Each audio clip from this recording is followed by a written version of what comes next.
So somebody was asking me yesterday if I'd ever been on a Marella cruise, and I'd shared that I hadn't and that I probably wouldn't go on a Marella cruise either. So a lot of times people ask me, like, how do you choose like which cruise to go on? And I thought it maybe be quite helpful for me to share with you what kind of things we look for in a cruise ship before we would book one. One of the main things is that we know we like more of like the mega cruise ships, so some of the bigger ships.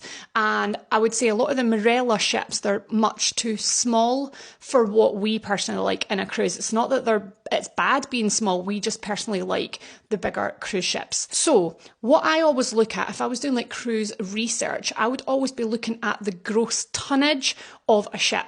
And what you can do is you can just go into Google and search that. So for example, I went on last night and I was looking at the gross tonnage of Marella Explorer, because that was the ship that you were asking. So Marella Explorer has got a gross tonnage of just under 77,000. Now, if we look at the gross tonnage of P&O Iona, it has a gross tonnage of almost 185,000. So you can see there that it's literally double the size of the Marella Explorer. My very favourite ship I've ever been on is Royal Caribbean Wonder of the Seas.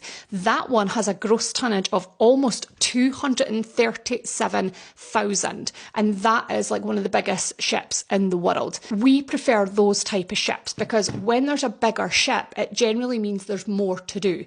There's going to be more restaurants to eat at. There's going to be more facilities on board. There's going to be more swimming pools. There's going to be more space. There's going to be better shows, etc., etc. We're going on Independence of the Seas, Royal Caribbean, in October. Now, we've been on that twice before as well. That's got a gross tonnage of 154,000.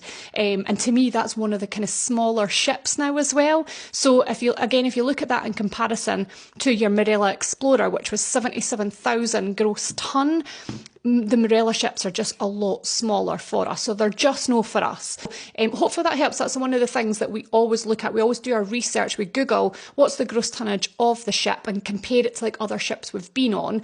I also look and see, like, is it family friendly? Like, is there kids clubs, for example? Is there, like, so on P&O Iona, there's a cinema on board.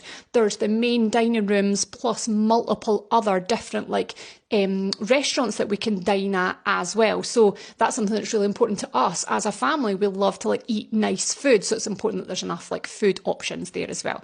So hopefully that helps for anybody else that's looking at cruises maybe for the first time. Maybe that's been helpful. If you've got any questions, please just let me know in the comments. If you're new to my page as well, I'm travelling on P&O Iona next week to the Norwegian fjords, and I'll be sharing loads of cruise videos coming up, so please hit that follow button if you want to see more.